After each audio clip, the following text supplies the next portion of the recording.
Right, like, yeah. All at the same time. So they're Making probably signs. worse than a boat in terms of, you know, the day. I think civilization is being before. So, we don't. Those are cycles. Well, anyway, this is the village, but it's like, oh my gosh. Okay. I'm just not sure what check Jill's gonna write. I gotta get him to just tell me the number for the wharfs there. He's just, he wants a blank check, but I told him he should put a number on it. Yeah. Cool millions. That's right. That'll dip into my savings. Director Vonish, are you able to hear us? I sure am, thank you. Wonderful, thanks. There he is. Okay, I got a minute and a half. Got 2 minutes.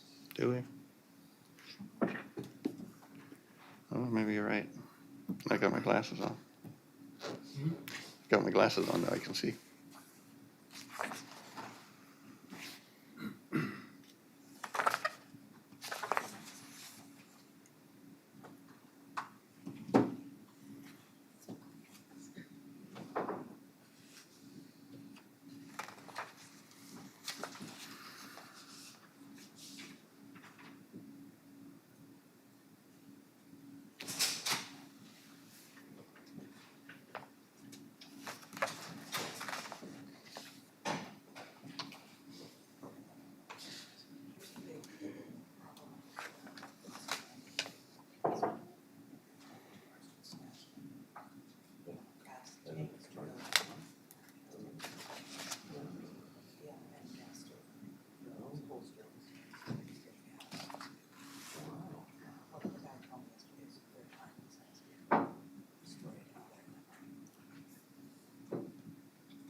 Good morning, everyone. We have a quorum. I'll call the Electoral Area Committee meeting to order, June 4, 2025. The chair acknowledges we're located on the traditional territory of the Latchpatach people, and the first item of business will be the adoption of the public agenda. Move adoption. Second. Thank you. Anything there? Seeing none. All those in favor? And that's carried. Now we have a petition, we have a delegation this morning. Jody Erickson and Farland Campbell make a presentation on the Owen Bay Wharf. You will have 10 minutes. And at the end of your presentation, the directors have the opportunity to ask you questions. Like to come up and take your place, please.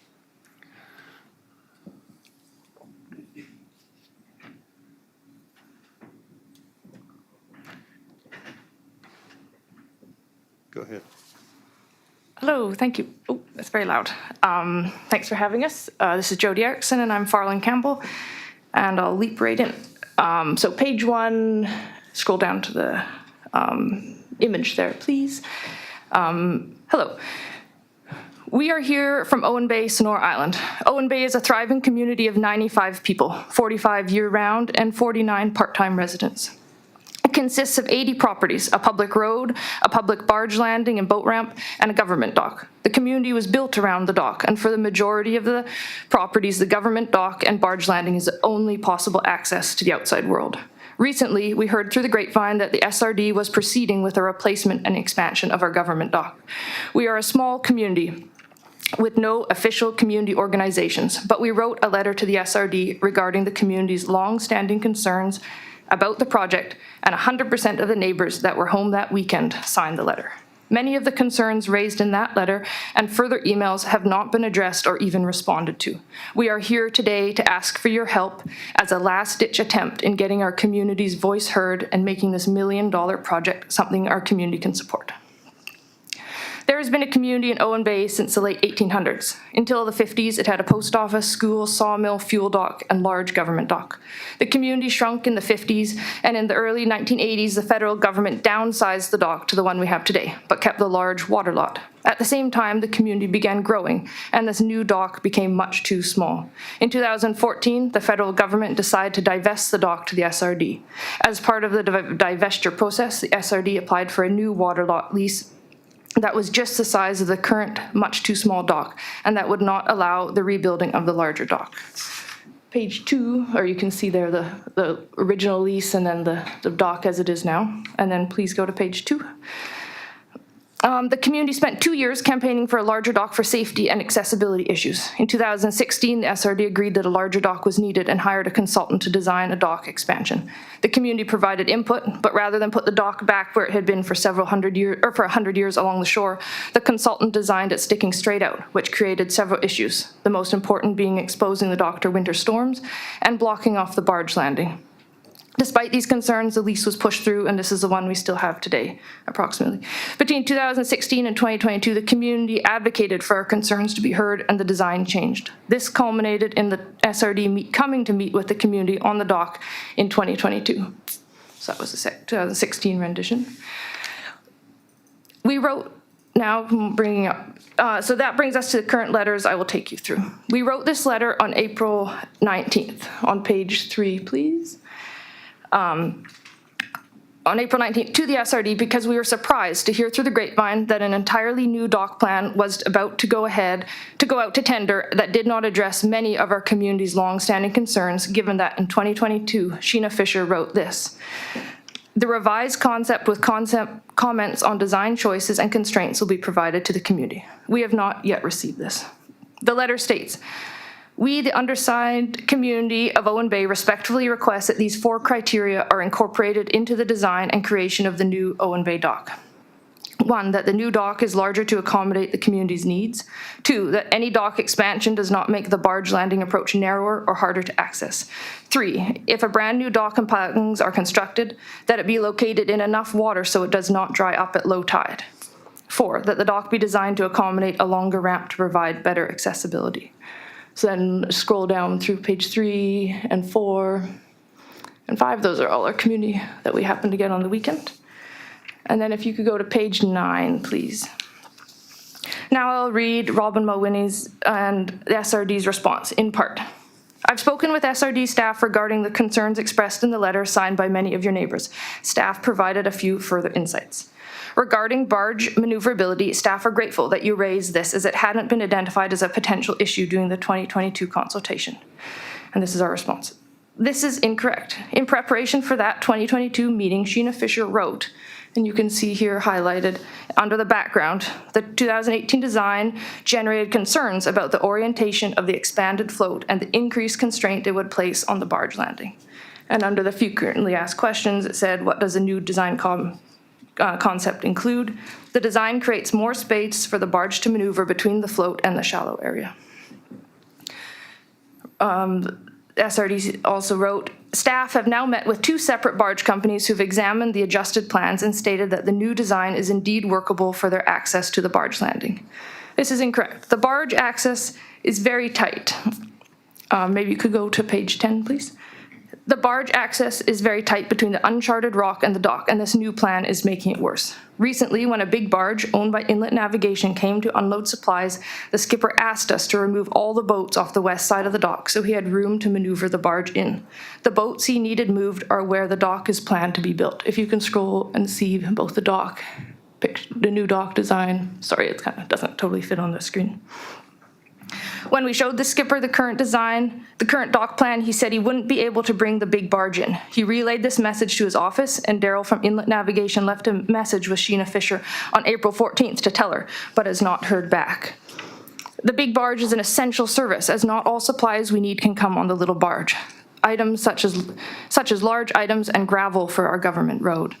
On June 1st, Robin Mulwiney provided us an update and informed us that Sheena Fisher will not revisit this issue as she has already talked to the barge operators once.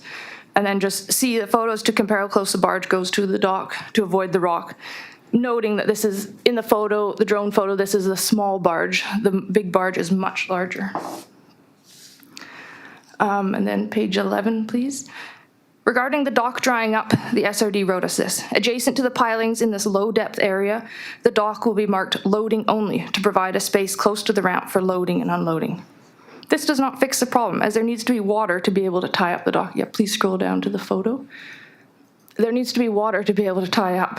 And there's not enough water at low tide for the water taxi or Coast Guard to dock here. And it is a waste of money to build a dock that has a large portion of it that dries up and cannot be used. According to the engineer's report, the area of concern will have 22 centimeters of clearance at a low tide.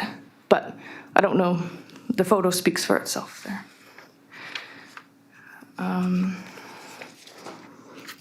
And now, page 17, please. Back to today. Now that the dock plans have gone out to tender, we have additional concerns about the physical design of the dock. We have written the SRD about our concerns, but have gotten no response. These are some of the concerns we raised. The SRD is proposing an expensive aluminum composite design that falls outside of the time-tested and proven designs of other government docks, with some alarm, and the dock will bounce and flex in even the smallest waves. Docks need to be heavy. The design calls for such things as this: a composite dock of aluminum with pressure-treated wood. Pressure-treated wood is preserved with corrosive agents such as copper. The corrosive agents leaching out of the wood onto the aluminum frame of the dock will cause severe corrosion and structural damage.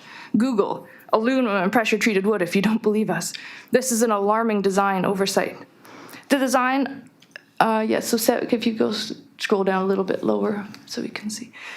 The design has the location of the piles placed on the outside of the face of the dock, on the right-hand side of the dock there. This is not how government docks are built, because this is a huge waste of space, because there is only room for one boat between the pilings, no matter if the boat is 15 feet or 30 feet long, and it excludes all bigger boats. It is also structurally inferior as a practice to the standard practice of putting the pilings inside the dock. And you can just see how many more boats you can fit on the outside. I mean, it's theoretical, but the pilings are there. And then go to page 19, please. Just back to those, the two comparison ones. Today, we are asking for your help to ensure these community needs are met. 1, increase dock space. 2, do not infringe on the barge access. 3, plan for the possibility of a longer ramp in the future. 4, put a new dock where there is water. And 5, build a dock of a proven design. These concerns can be alleviated by these adjustments, but both location changes are well within the water lot lease. 1, if a new dock is built, move the location north and west as far as the ramp allows, which is approximately 10 feet. This will prevent the dock from drying up as much and will give room for a longer ramp to be installed if one becomes available in the future. 2, shorten the portion of the new dock expansion that runs east-west to approximately 20 feet. This would make the dock not infringe on the barge access, and since it makes the dock smaller, it would make the overall project cheaper. 3, whatever the budget, make a proven dock to the size that the budget allows. And 4, if the budget is tight, keep the existing dock and pilings. Replace the 2 failed flotation billets, and the dock and pilings will be in good shape to last for decades longer. Use the money for the expansion only. The community has needed a bigger dock for decades. This is a once-in-a-lifetime opportunity for our community. Please spend this federal money on a proven design that meets our needs long into the future. Thank you for your time. Thank you for your presentation. Directors, comments? Anyone? Director Malini? I thank you for coming here. I know that was probably quite a long journey to get from Owen Bay to Campbell River. And I have I guess at the end there you gave quite a list of sort of what you're hoping to have, your concerns that you could have, that you would, if you were to prioritize those concerns, which would be your top 2 or 3 concerns that you think the community feels are the most important, or the top priority? The top priority for if there is going to be a change, it would be increase the dock. Well, the dock space, everybody wants the dock bigger, but I think that's happening either way. So the number 2 priority is do not infringe on the barge access, because it is so unbelievably essential to our community, and just do not restrict it more. I mean, the barge operators try to be accommodating and say, oh, we can make it work, but they already complain bitterly when they come. So let's not make it any tighter, and we need to have the possibility in the future. It is a government road. Someday a bunch of culverts and a bunch of gravel might arrive when, we can't restrict it. Like, there's no reason to restrict it further. We have lots of water and options to make it in the other direction. So I think that would be the second biggest priority. Okay, thank you. If I have a question for staff, would that be after receipt of this? You can ask staff during receipt. Okay. Well, and this is really relevant to the communication that you and the folks from Owen Bay have been sending out and back and forth. And I'm sorry that you haven't been receiving as many responses as you would like. And I think that's because it was out for quotation, so there wasn't really a lot that staff could determine at that time. I did receive an email from our engineering services manager in May that stated that once we have a clearer understanding of the results of the tender, we will be better positioned to evaluate the concerns and discuss potential adjustments. So I guess my question to staff is, now that the RFQ is complete, is there space for consideration of the discussing potential adjustments and evaluating the concerns, as was said to me in an email in May? Mr. Chair, again, this is a single participant service. It goes to the board. We've provided the board with all the information leading up to this. The board has endorsed the award of a tender for 3 wharf improvements.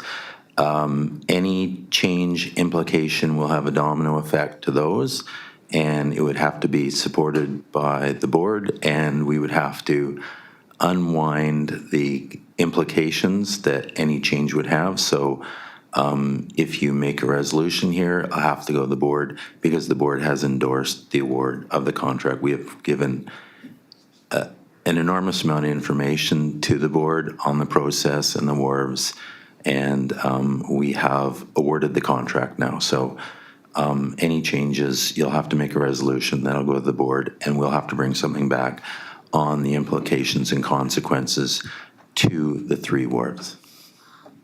So just to follow up on that, the email from the engineering services manager that said that once there is a clear understanding of the results of the tender, they would be in a better position to evaluate concerns and discuss potential adjustments. To me, I thought that maybe meant that there was space for adjustments once the contract had been awarded, but are you saying that that's in fact incorrect? No, I think it's inappropriate to list emails about communications, and I'm not certain about who those went to, and we provide all that information to the board. So I think putting staff on the spot saying, is that correct or incorrect? We've given all that information to the board. Everything that we've had as a result of the tender, the communications, the consultation with the engineers, the community has gone to the board. We have nothing more to provide unless there's a resolution of request that we provide more. Okay, I don't think that these community constituents are asking for more information. I think they're asking for their concerns to be incorporated in the design. Can I chime in one little thing? There was a rendition in 2022. It switched recently, and that's too long of a story. But even really recently, the dock was adjusted one direction 10 feet. So why can't we adjust it the other way 10 feet as well? It seems like there's already been adjustments happening since it's gone out to tender, or right around the time it's gone to tender. So it seems like it could be adjusted the other way, especially since it makes the dock smaller. And the other adjustment, and the other thing is, reading the tender bid, it says that there's discretion for the construction company or the contractors to adjust the dock as it sees fit. So it seems like there's room to move the dock 10 feet here or there, make it a little bit shorter without reapplying for the whole thing. It doesn't need a new water lot lease. It's just wiggling it. So it could kind of be under the guise of the construction discretion. Okay. I really thank you for making the trip out here and expressing your concerns so eloquently. Thank you. Thank you. Chair, if that's right. Anything further? It looks like Director I have a question, Vanessa has sir. Dinesh, go ahead. Thank you, Chair. Appreciate you coming in. You know, I'm hearing the biggest concern here is the barge access, and that's like a huge number one issue for you. I don't remember seeing that in the information that came back to the board when we made this decision. And just, you know, looking for advice from staff here on a resolution that we might make to make sure that issue is addressed. It seems like, you know, the whole community is really concerned about this and want to make sure that we're doing this right. So looking for advice from staff on what that resolution might be to make sure that the barge access can be considered. Mr. Chair, I have no advice. Again, this is operational, and I can assure you staff have consulted with barge operators, so. Anything further?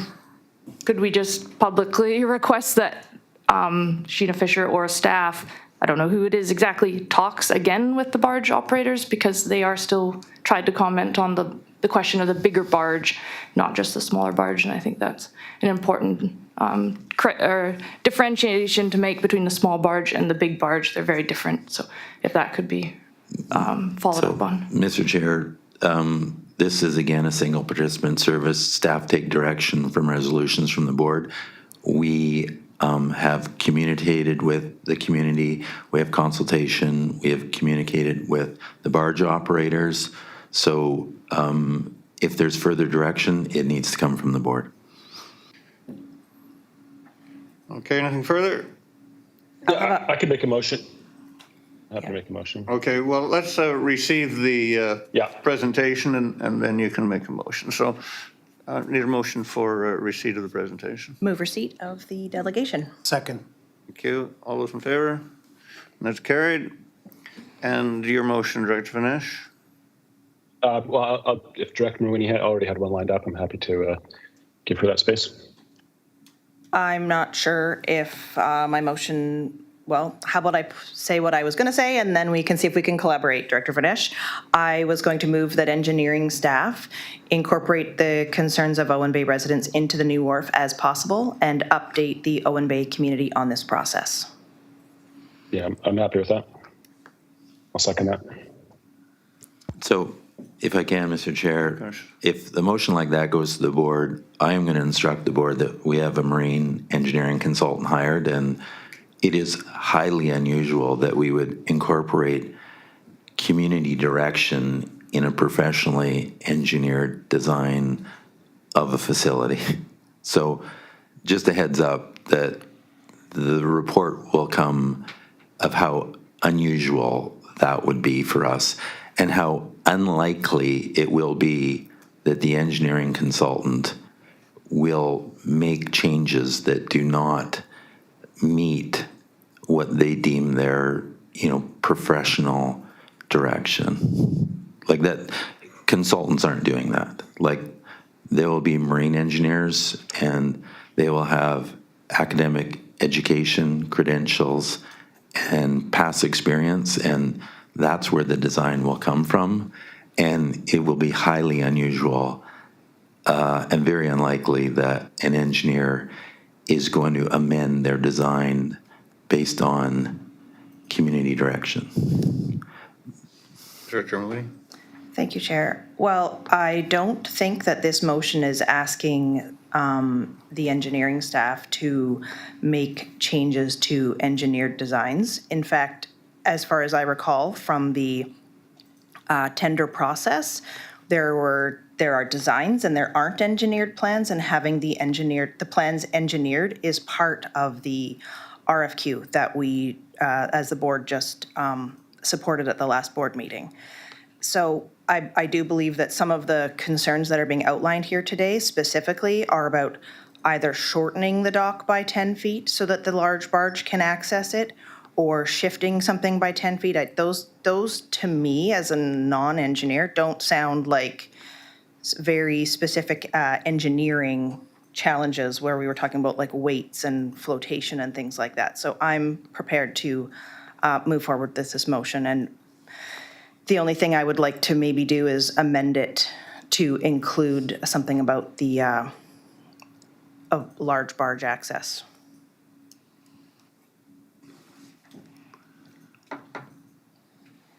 So Director Mooney, are you making an amendment? Are you going to change that motion? I'm not quite sure what you're saying there. I guess so, Okay, well, want to read your motion out? yeah. Oh, John wants to say, oh, sorry, Director Rice wants to say something. Thank you, Chair. Just a comment to staff. If there's an amendment made now on something that has already been approved by the board, does that affect the tender process that's already in place? We won't change our process until or unless we're directed by the board. Because again, I reread the report just to make sure that I was up to speed on this, and the report was very clear that there's a decision with a timeline, and if that decision isn't made within that timeline, then we might as well not move forward with any of this. That's how I read the report. Yeah, well, we are moving forward with it. The board gave direction and we're moving forward with it. Would you like to read out your motion so everybody's clear what they're voting? Yeah, okay. The amended one. Okay. Move that engineering staff incorporate the concerns of Owen Bay residents into the new wharf as possible, in particular, access for the large barge, and update the Owen Bay community on this process. All right, do you want to second that, anyone? Yeah, I'll second that. All right, call the question. All in favor? Any opposed? And that is carried. Thank you. Is that on the amendment itself or the amended motion? Well, we just changed the motion. Is that accepted? It's up to you. Yeah. Yeah, Yeah, okay. that's the motion. The original wording was discarded. Thank you. All right, thank you, delegation. Thank you for your presentation. The next item of business is the adoption of the previous meeting minutes of May 7th, 2025. Move adoption? Move adoption. Second. Thank you. May I have a question about those? Go ahead, Director Mooney. Thank you. In the previous meeting minutes, under new business item Hoskin Landing and Wharf, there is a sentence at the end which says, "The provincial application process is lengthy and staff are unable to provide a timeline for when grant awards might be announced." I was just looking for clarity. Is the license of occupation considered a grant? Is that why it says grant in there, or is that a misprint of something else? Minutes are, is this accurate? Through the chair, if the director could repeat, I don't have the motion in front of me, my apologies. Oh, sorry, it's under the item of new business in the minutes about the Hoskin Landing and Wharf. And it was an update that was coming from staff that was typed in there. And it says, "The provincial application process is lengthy and staff are unable to provide a timeline for when grant awards might be announced." I just wasn't clear on if those are grants, if that made sense to you. Yeah, thank you, through the chair. Likely a typo there. It would be consideration of issuance of the license. Okay. So should we move to amend that, as Aniko just said, or does that matter? It doesn't matter to us. Okay. It was just confusing to me because it said it was a grant and I didn't know if it was a grant or not. Mr. Chairman, could I have some clarity on where exactly the amendment is being proposed? Yep, I just have to find that minutes. Sounds like Betty knows what it is.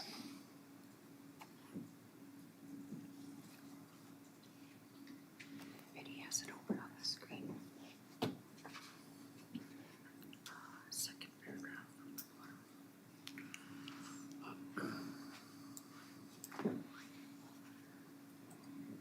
What's it supposed to say? What I'm asking. Did you find it? I think I know what item we're talking about. I'm not sure what change is being proposed. Well, Aniko had the language that wasn't, it's not what that grant awards were announced. It was that a license of occupation would be issued, I think is what she said.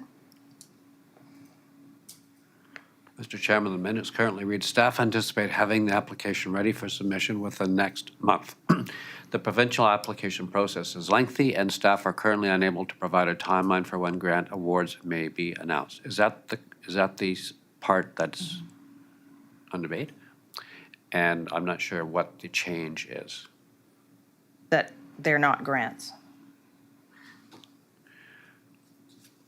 Is that semantics? Like, what difference No, I does don't it know. I make? just wasn't sure if it was an honest question Well- is this a grant? Do we get granted the land? Is that how that works? Or like, I just didn't understand this. And so I thought that if other people were also reading this for information, they may be confused. So I was wondering if it needed to be clarified. If I I don't know, it was your question, like, we don't need clarification if, like, I'm not sure what the issue is. Like, those were the minutes, and you're saying you're uncertain about them. Like, what changes to the minutes do you want? I'm concerned about the word grant awards being misleading when it comes to talking about a license of occupation. I think it could even just be amended to say, and staff are currently unable to provide a timeline for when an announcement may occur.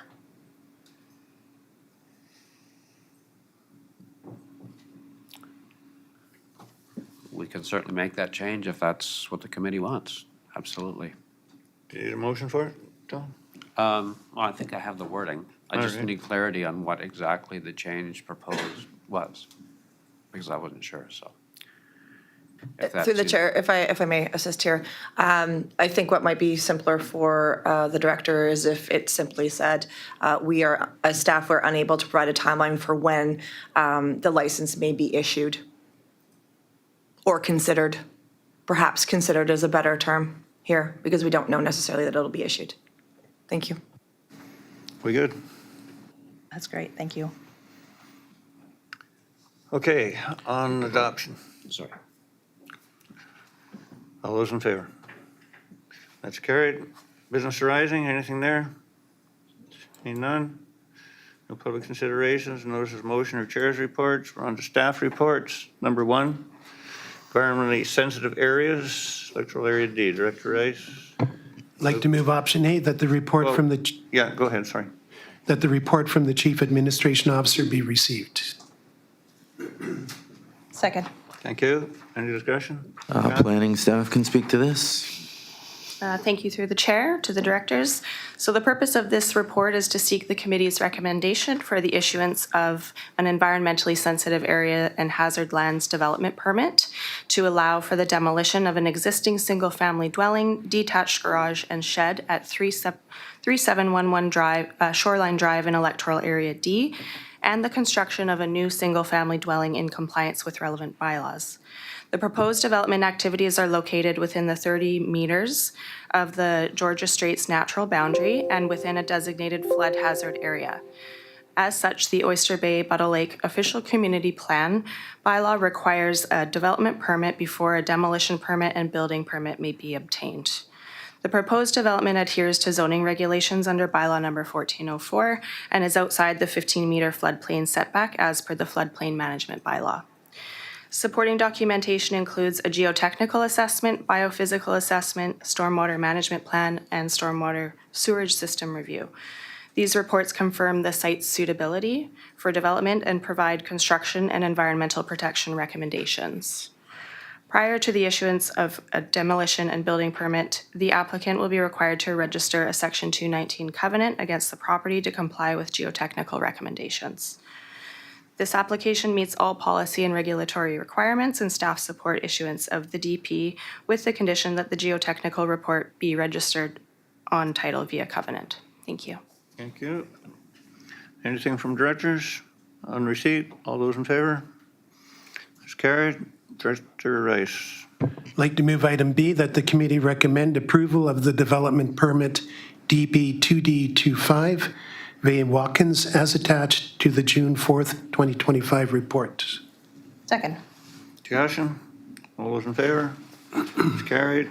I'd Like to move item C, that as a condition of the development permit, the committee recommend that the geotechnical assessment report as attached to the June 4th, 2025 staff report form part of the required Section 219 covenant to be registered against title. Second? Discussion? All those in favor? Carried. Like to move item D, that the chair and the corporate officer be authorized to execute the Section 219 covenant following the registration of the covenant. Second. Discussion? All those in favor? And that is carried. Number 2, development variance permit, electoral area D, DV1D25, Fraboni, Church of Race. Like to move item A, that the report from the chief administration officer be received. Second. And planning staff will speak to this. Mr. Chair. Thank you. Thank you. Good morning to the chair and directors. I'm presenting a development variance permit application DV1D25 that considers an increase to the maximum permitted fence height on the south and west property lines at 4851 Lambeth Road. In accordance with the Local Government Act, the board can issue a variance to a bylaw with exceptions like varying use or density. And in this case, the bylaw is the Area D Campbell River Area Zoning Bylaw 1991, which is bylaw number 1404. The variance request is to increase the maximum permitted 2-meter or 6.6 foot fence height, first on the west property line to 2.74 meters, 9 feet, which is a variance of 37%, and second on the south property line to 2.4 meters, 8 feet, or a 20% variance. While assessing the requested fence height variance, it was noted that there was new construction on the property that was located within the required setback from center line of the highway. The accessory building was built without a building permit, which would have identified the required siting of the structure. To address the structure, the SRD senior building official has recommended that a Section 57 notice be registered on the property, which will be brought before the board separate from this variance application. In addition, in order to bring the property into compliance, the property owner has removed prohibited third-party signs on an older existing accessory building on the property. Fencing on the property is currently farm fencing that needs replacement. To the west of the property is Highway 19A, and to the south is a vacant commercial lot. The property owners are requesting that fence height variance of 37% on the west to address the increasing noise from traffic on the highway and to improve privacy that is impacted by the Ministry of Transportation and Transit's maintenance of vegetation on the road shoulders. The requested 20% variance to the south is to add privacy, decrease noise, and address future development of the commercial property.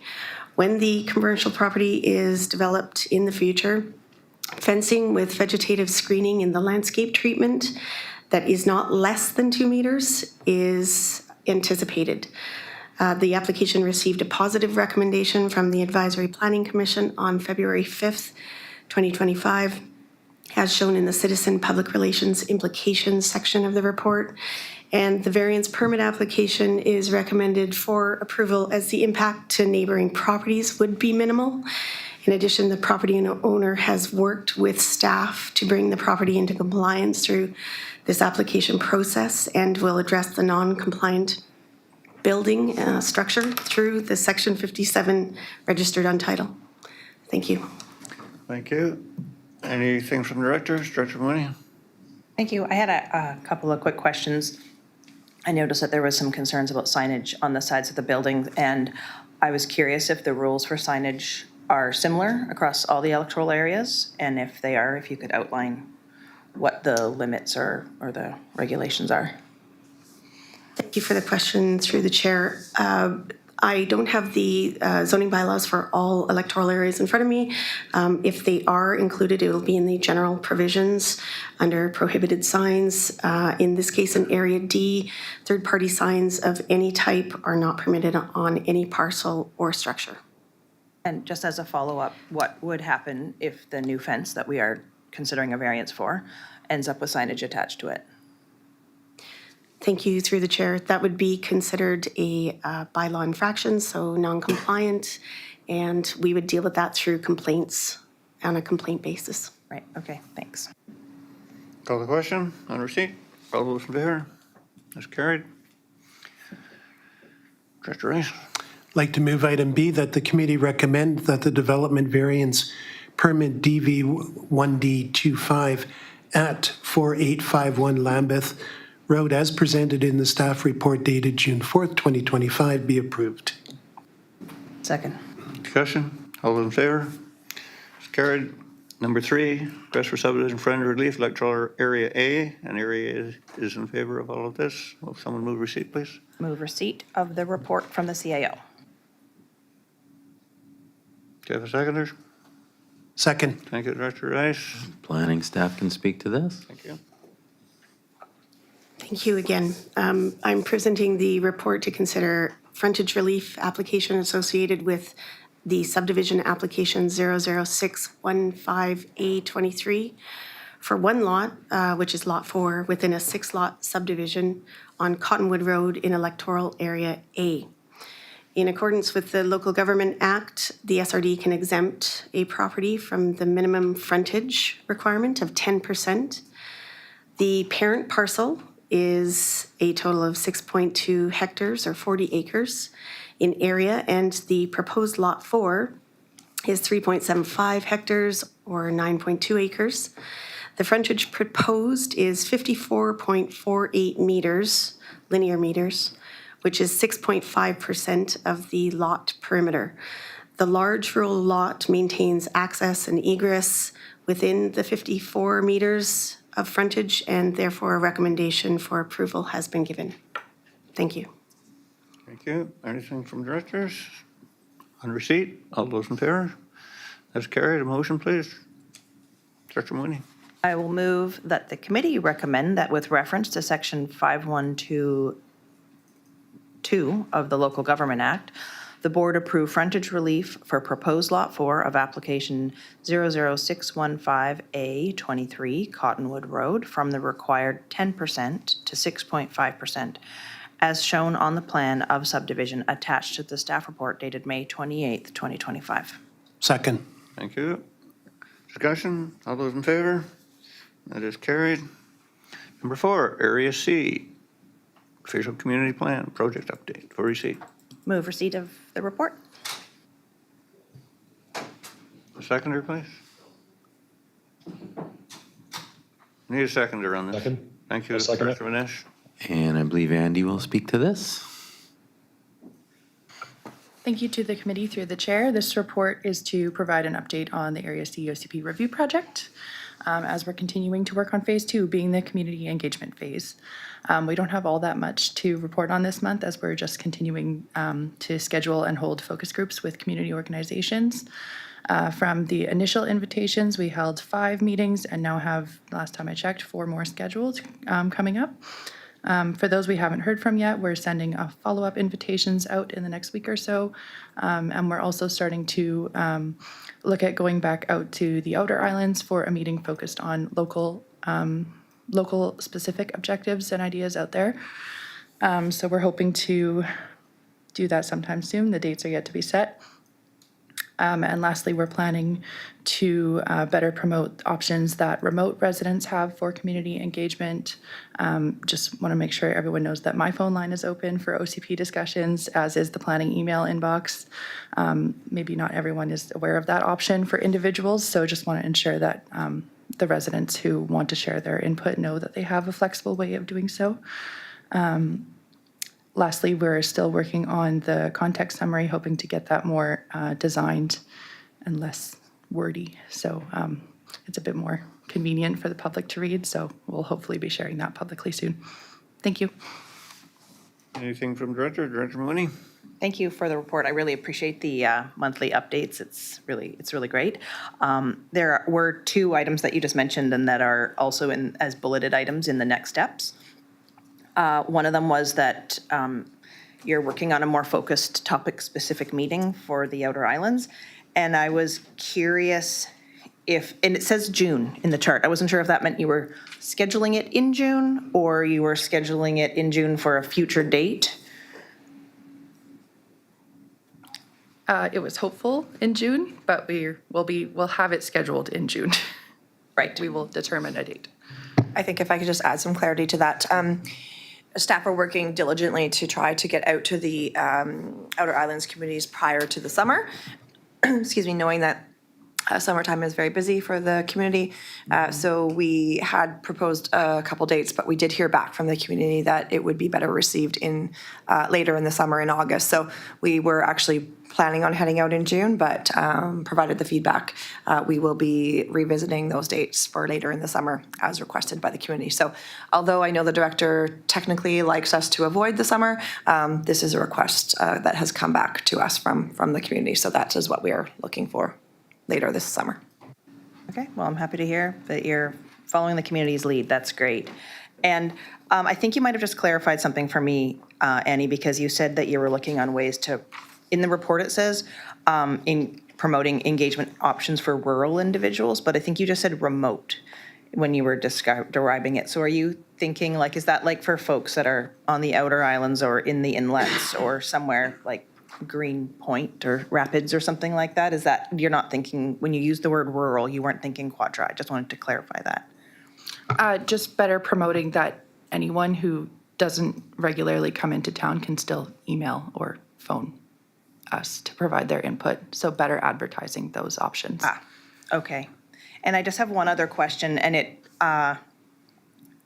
stems from an event that I attended yesterday, which was a 5-hour event at the Quadra Community Center. It was a kickoff event to a comprehensive economic diversification and resilience planning process, which is being spearheaded by the Discovery Islands Chamber of Commerce and partnership with the Weebukai Nation and the Quadra Island Foundation.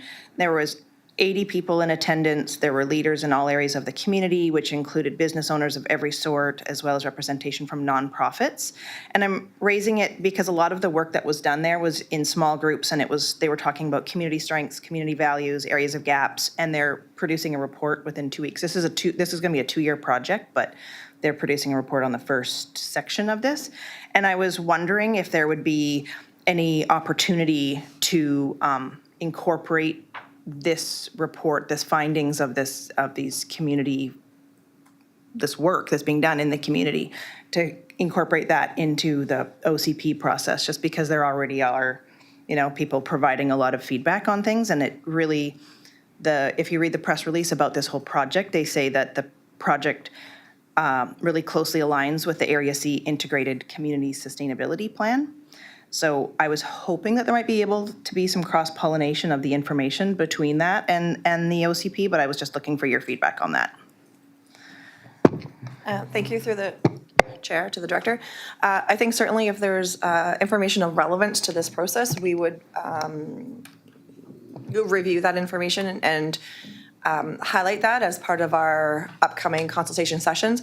We would not technically incorporate that information within our OCP process in and of itself, but certainly if there's information that can help us inform our future meetings and our more specific topic-oriented discussions, that we would use that as an introductory to those sessions and hope to perhaps build off that, or in maybe some instances not, just depending on who the audience is. But certainly if there's information there that can help us set the stage, that we would use that. However, we would definitely make it aware to the community that that is where this information came from, because we try our best to not enter these sorts of discussions, preemptively with guiding their discussion. So we would definitely want to make sure that they were aware of where this information came from.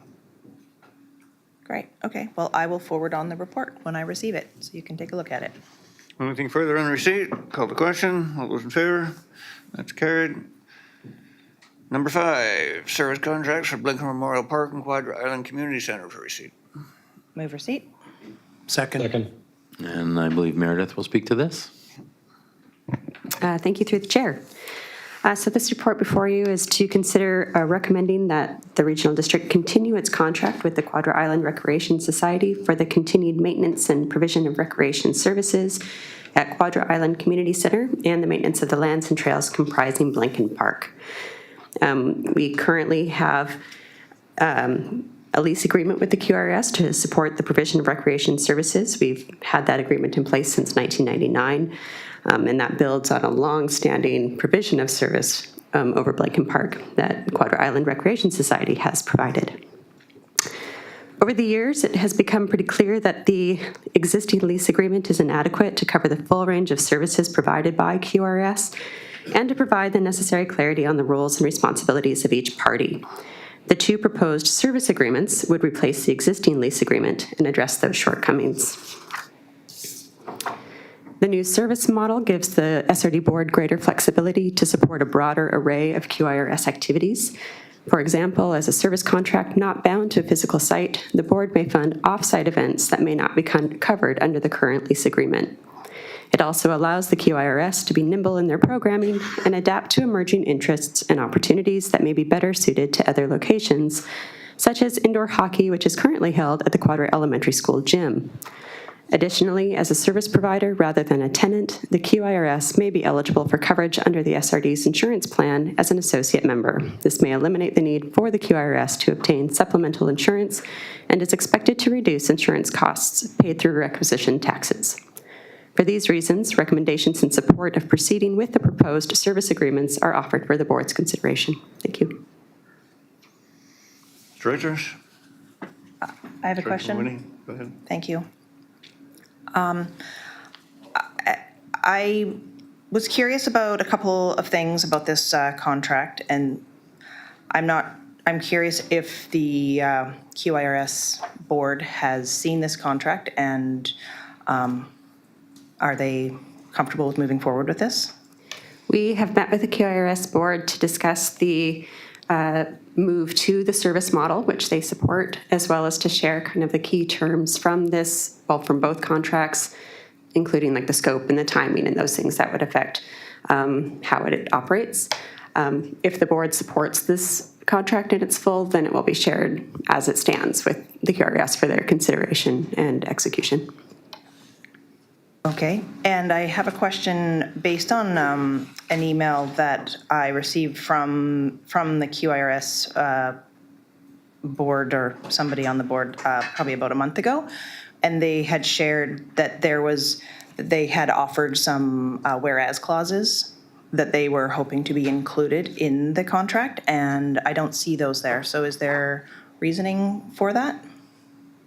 Those were provided to senior management for consideration and are deemed to be irrelevant to the terms of the contract itself as a legal document. So we have incorporated sort of that recognition of their role as the foundation of the service on Quadra within the staff report itself, but it was advised by our corporate officer and CAO that that was not appropriate for the contract itself. Okay. And more fully, if I may, through the chair, that our contracts are staple contracts throughout our parks services, and these have been reviewed by legal counsel. So these are the contracts that our committee and boards are used to seeing and have authorized staff to sign off on. So this has gone through a lengthy legal review. And if I may have another question, Chair? Thank you.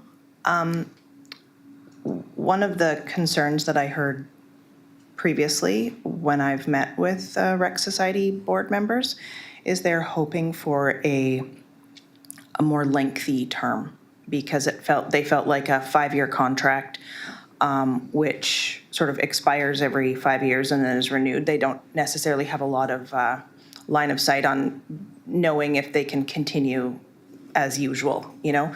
And when I looked at this contract, it seems that instead of it being a 5-year contract, it's a 1-year contract. So that actually felt like it was going in the opposite direction. Do you have explanation or rationale This was for that? something that we actually discussed with the QIRS board when we had our meeting. That was one of the key terms. The reason it is on a 1-year term is because the QRS provides an annual budget to the SRD board that is approved through the financial planning process.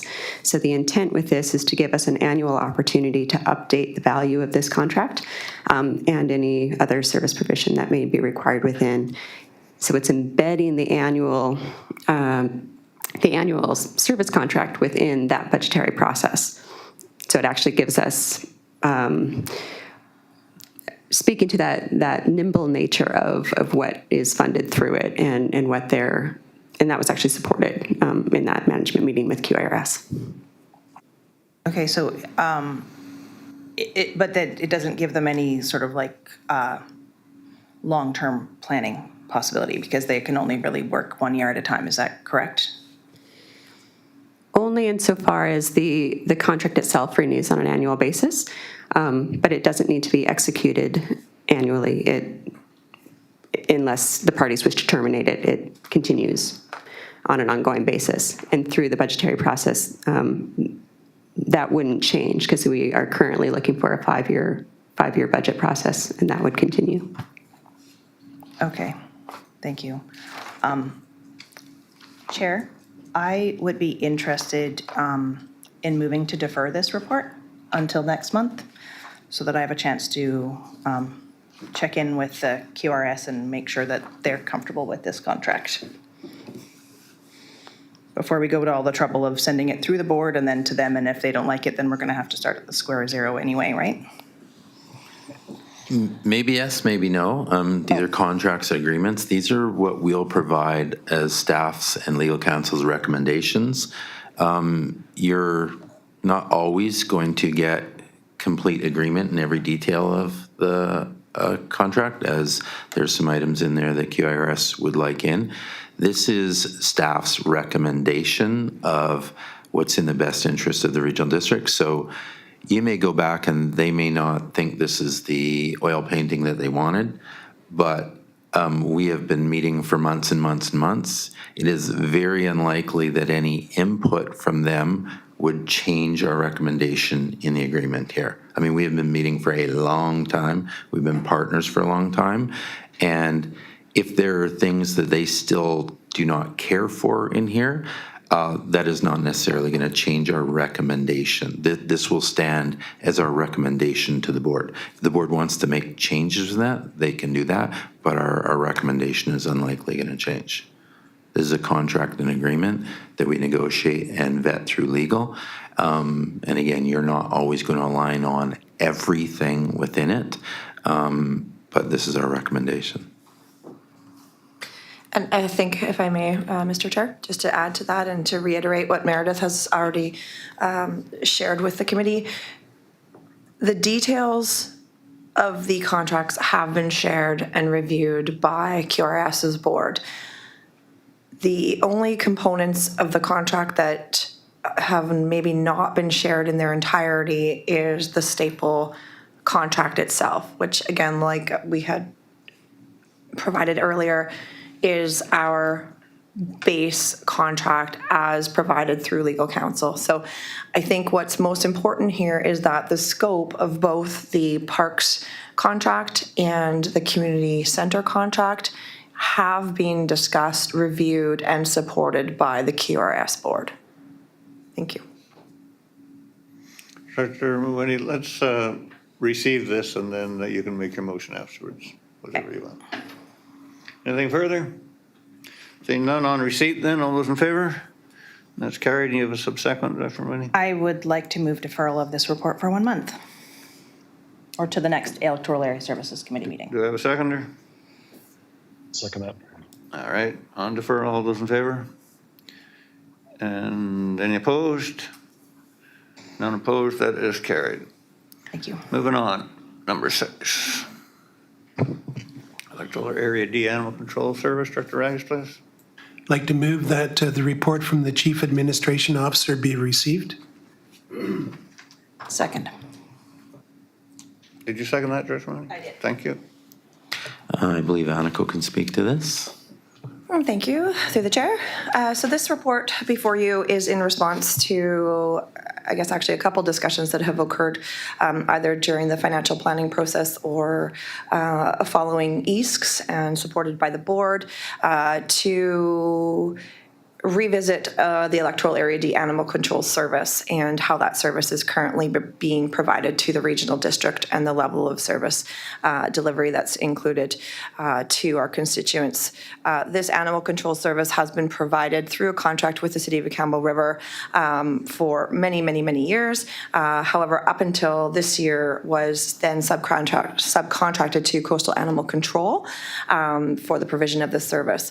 What we have seen over the last few years, and most certainly this year, is quite a significant increase in costs to our electoral area D constituents for the provision of this service, and really wanting to investigate how this service is being delivered and what the need is of the community. The director had put forward a motion at the March 28th board meeting for staff to investigate how best to engage the community with respect to the electoral area D animal control service. Again, this is supported just by the increase in requisition. Unfortunately, this year we provided a budget, and late in the year we're then advised that there was an additional increase to this budget to cover the provision of a car through the City of Campbell River's animal control service. So that was something that we were unaware of and of course didn't necessarily budget for, and just really wanting to investigate what costs we could potentially address or minimize as part of the service with Campbell River. So the staff is suggesting that we proceed with providing a specific page on our SRD webpage, which would give some of this information to our residents, and then engaging in a survey to try to determine what the need is in the community and where the community would like to see the service go. Thank you. Anything further?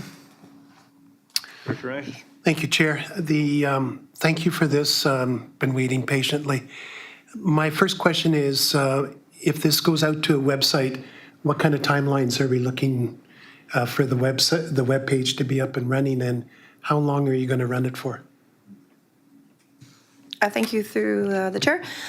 We would be hopeful to get this page up and running within, as provided a ratification by the board, within probably a week or so of that, and have a survey out for about a month's time.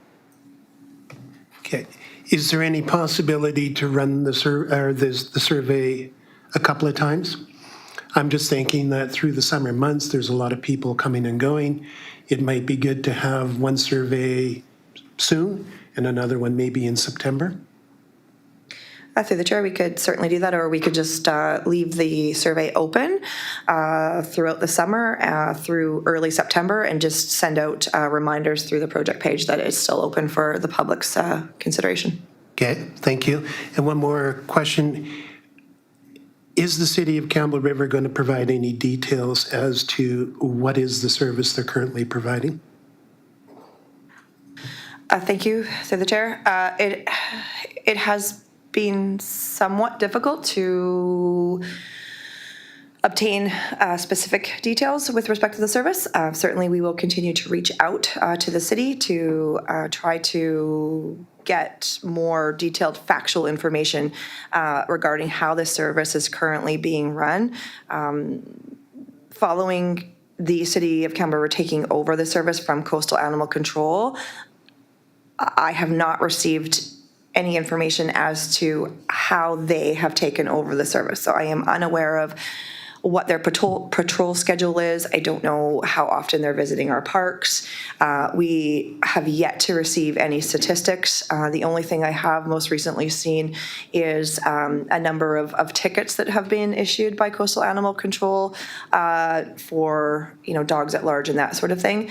But we are unclear at this time exactly what this service is providing. We are aware of how some of the budget is being allocated within the city with respect to administration costs, overhead costs for the shelter, those sorts of things.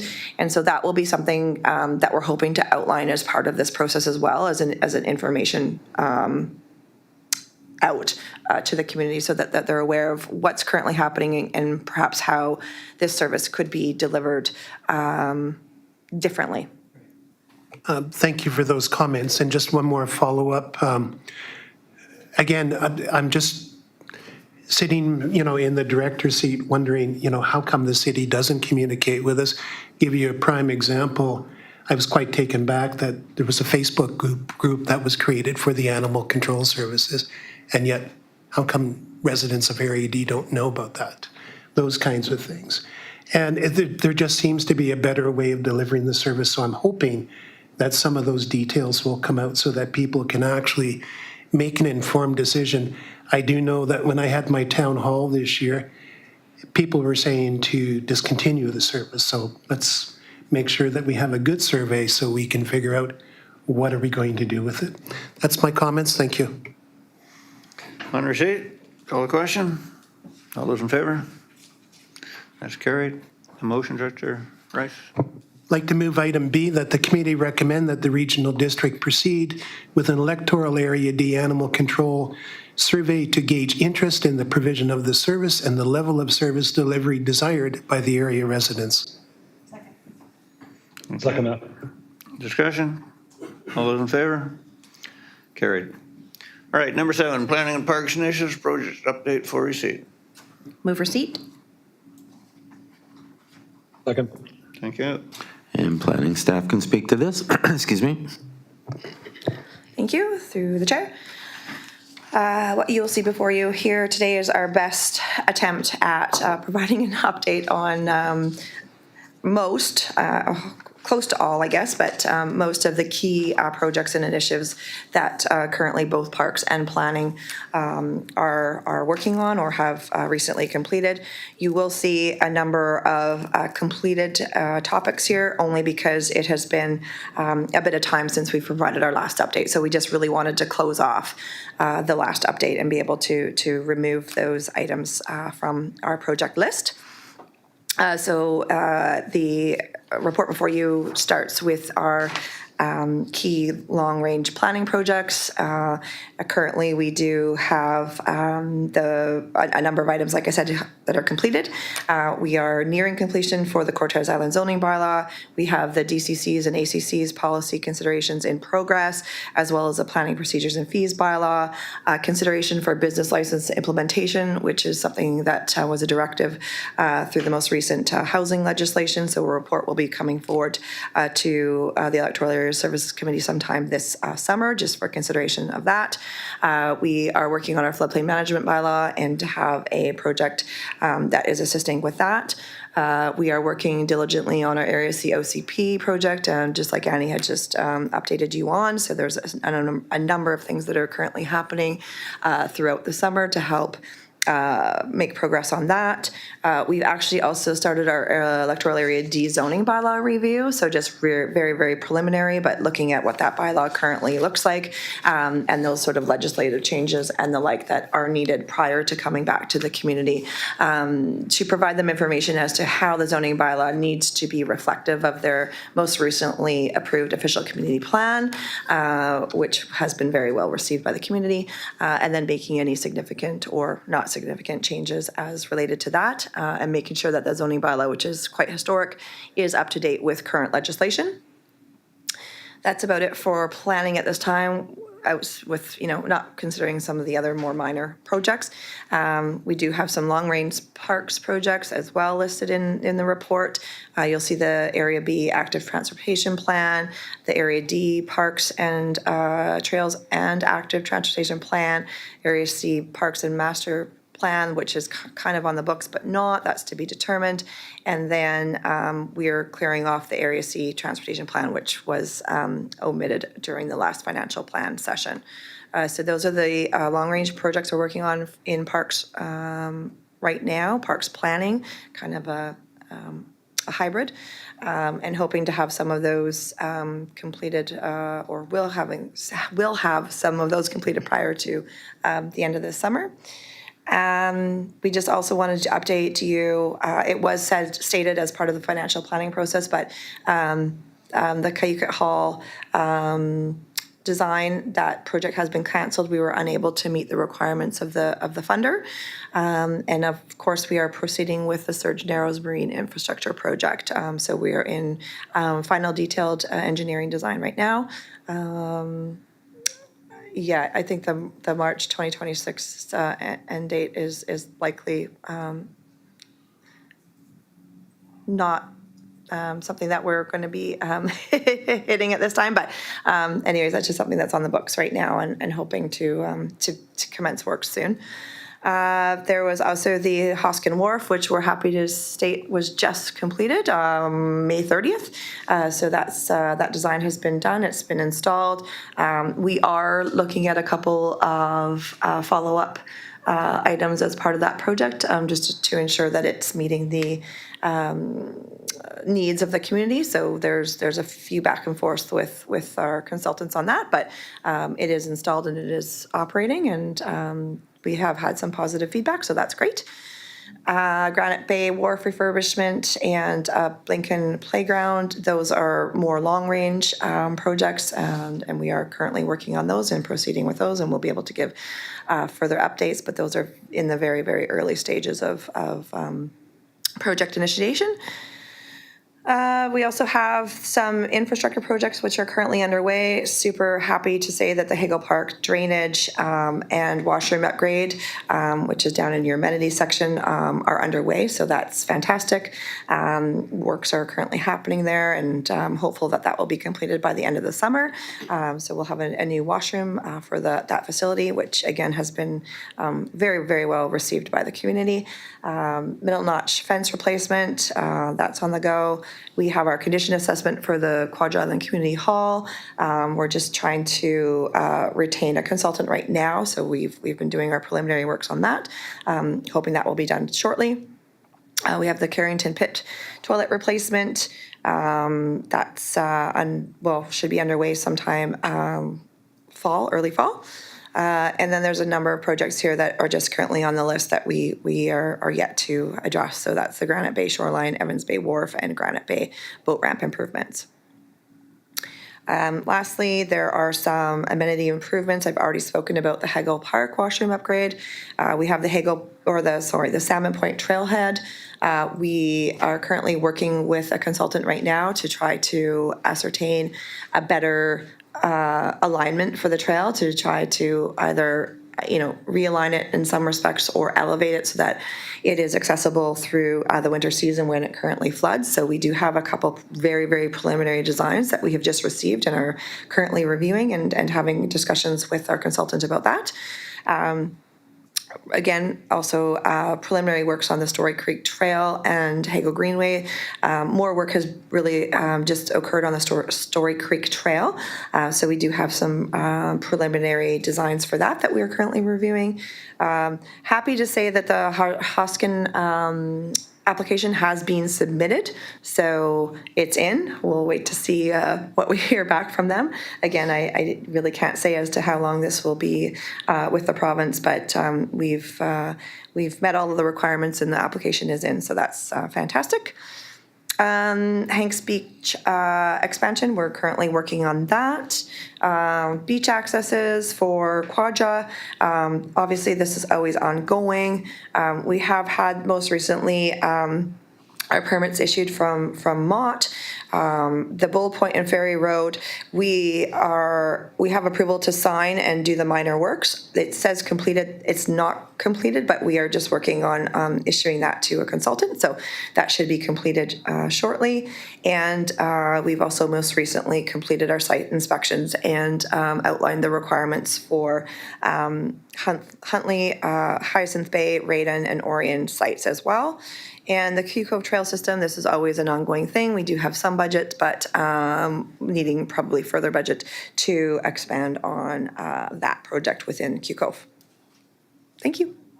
So I'm sure Director have a few questions on the odd item. Area just has one, so if you don't mind, I'm going to bring that up first. That Cayucot Hall where you have said that we couldn't meet the requirements of the funders. Initially, I thought we were going to build something like the Tower of Babel and have a place for tsunami victims to hide up on top and so on.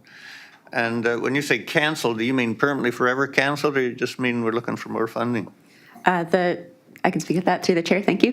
The grant-funded project itself has been canceled. What happens on that site will come forward to the board for consideration during the next budget cycle.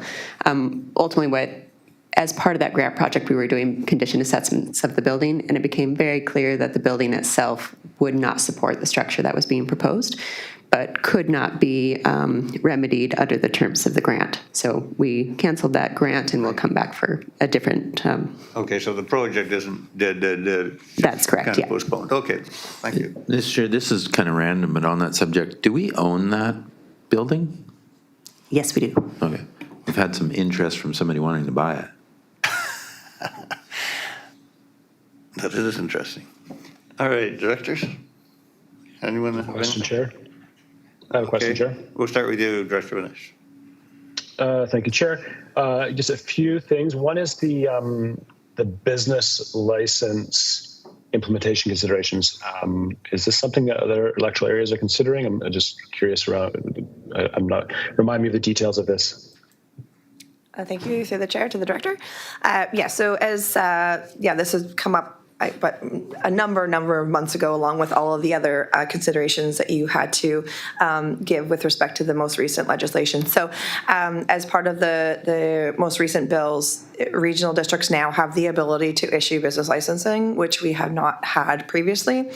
And so a consideration, and probably most importantly, with respect to short-term rentals, is the ability to require and issue licenses, which may, with how we're currently seeing the new portals and enforcement from the province help us with the implementation of the short-term rental bylaw and the principal residence requirement. So what that will look like is just a high-level informative report to the Electoral Area Services Committee to provide them information as to what they could potentially consider as part of this or not. Sorry, excuse me. Thank you. Yeah.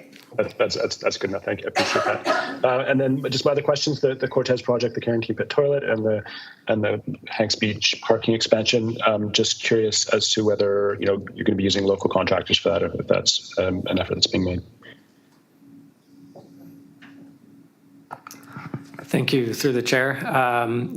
Certainly we're making an effort to work with local contractors on those. I think in terms of the pit toilets, we'll be working with Foci.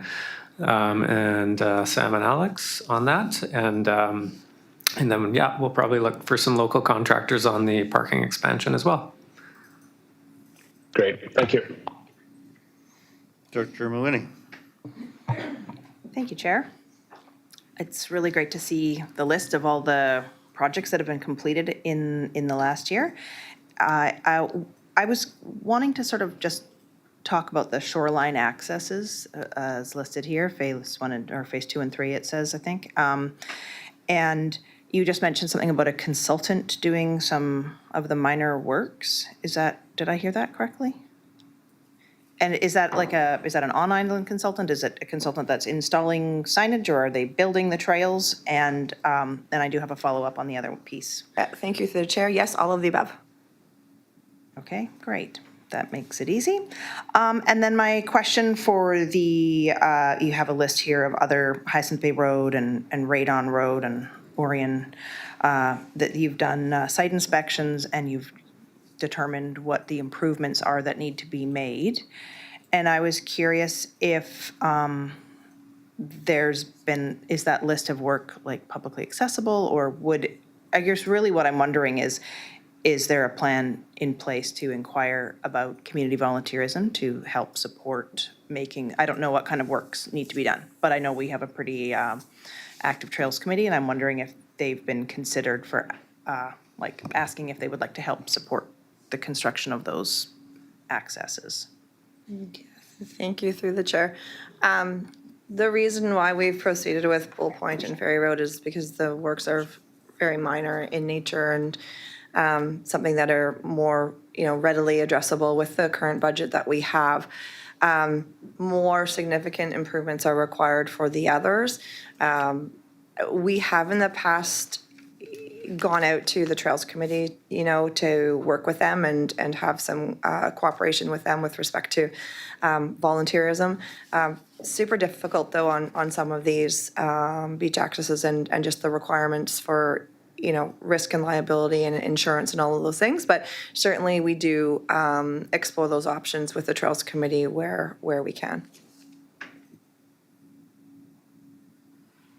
Okay. Great. Well, hopefully we can work with them and keep costs down if they're interested in helping. And my other question is around the Quadra Island Community Center condition assessment. And you said you're hiring a consultant to do the work. And I've heard from those folks that they're quite keen, I'm sure you have too, that they're quite keen on I think planning an expansion or something of that nature to the hall or to the center. And they're waiting, I guess that sort of all on pause until this condition assessment has been completed. Is there any likelihood that it might be completed earlier than the specified date here? Which is like not for another year? Yeah, thank you, through the chair. I can't speak to that at this moment, only because we have yet to secure the professional to do the work. So we are currently in conversations with the particular professional to determine what exactly our needs are. So we're going through a very, very extensive, fulsome list of items that need to be addressed as part of this, and just how much work we want and what sort of a timeline we want for this assessment. So whether this needs to be a 5-year, 10-year, or greater kind of assessment, and just how much work will be involved. So until we have solidified what the report itself will look like, I can't speak to the length of time to complete the report. We have had multiple conversations with QRS and a number of their committees regarding a couple projects, it's not just one, with respect to expansions and changes to the facility to meet their needs. We have indicated to them that that is certainly premature of this condition assessment. We do know that there are a number of items and issues that we currently have with the hall that would need to be addressed before we could give any consideration to any interior structural changes, which is what I think the Theater Society is looking for. So they're looking for some sort of a mezzanine change, delineation for extra room for their storage. And then, of course, there's also an expansion itself of the hall. So QRS and staff have had multiple conversations, and I think we're kind of on the same page, knowing that we just really can't move forward with any of that until we know where we need to focus our efforts and our funds before we can entertain any sort of an expansion. But certainly this is something that's on our list, and we're working diligently to get it done. We do know that there's some pressure from, not only QRS and their committees, but also the community. Thank you. Director Rice. Thank you, Chair. I just wanted to say thank you for the report, and it is nice to see the washroom going in at Hagel Park. Look forward to that project being completed, and the disruption hasn't been that much. People have still been able to enjoy the park quite a bit, so thank you. On receipt, all those in favor? That is carried. We got to hurry along, directors, because we're going to run out of time. There's a meeting after at 12:30. Duncan Bay Fire Protection Service for receipt. Move receipt. Second. Thank you. Discussion. All those in favor? That's carried. Motion, Director Rice, make a motion for me?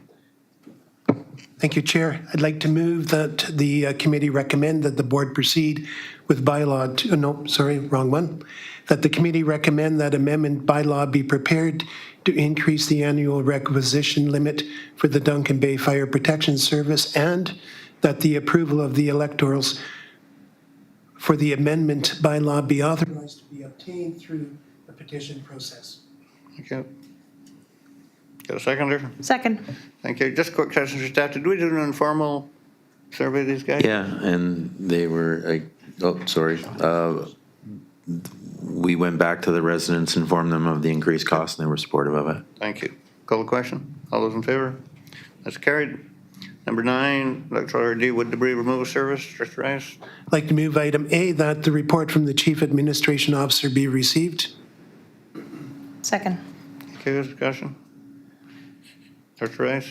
Just briefly that, thank you very much for the report. And I look forward to including some of the things that are already in the report when the bylaw comes back for consideration. Thank you. Okay, call the question. All those in favor? That's carried. The motion, Director Rice. I'd like to move that the committee recommend that the board proceed with bylaw to regulate access to the wood debris removable service. Second. Discussion? All those in favor? Carried. All right, number 10, Pittock Creek Watershed Assessment Grant Opportunity. Director Maloney. Move receipt of the report. Second. Thank you. Discussion? Director Maloney. Thank you, Chair. I just wanted to express my gratitude to Sean Koopman for keeping this project in his mind and finding another option for potentially moving it forward. Oh, okay. It was signed off by you, so, okay. And Ms. Fisher. Thank you, Sheila. Thank you. On your seat, call the question. All in favor? It's carried. And number B.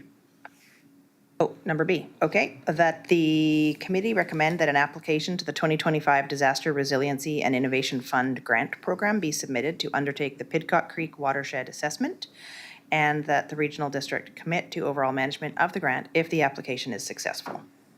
Second. Thank you. Discussion? All those in favor? Carried. Number 11, Electoral Area D Stormwater Management Phase 2 options. Director Rice. I'd like to move that the report from the Chief Administration Officer be received. Second. Second. Discussion? Seeing none, all in favor? Carried. Number 12, Quad Island Solid Waste Collection. There's some options maybe the director wants to move. Did you want to Just speak to that? quick question for staff. Is there enough funds right now currently with the 150 that we could proceed with Area C and Oyster Bay?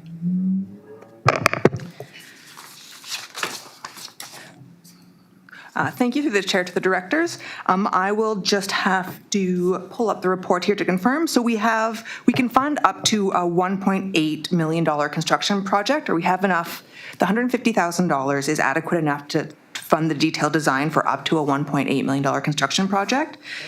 So it did have the catchments C, F, K, and Oyster River on there. I'm just trying to confirm. Sorry. Didn't expect to have to do math on the spot here. Sorry, Annie, could I see that? Apologies, I was trying to save paper by not printing the full report. I won't make that mistake again.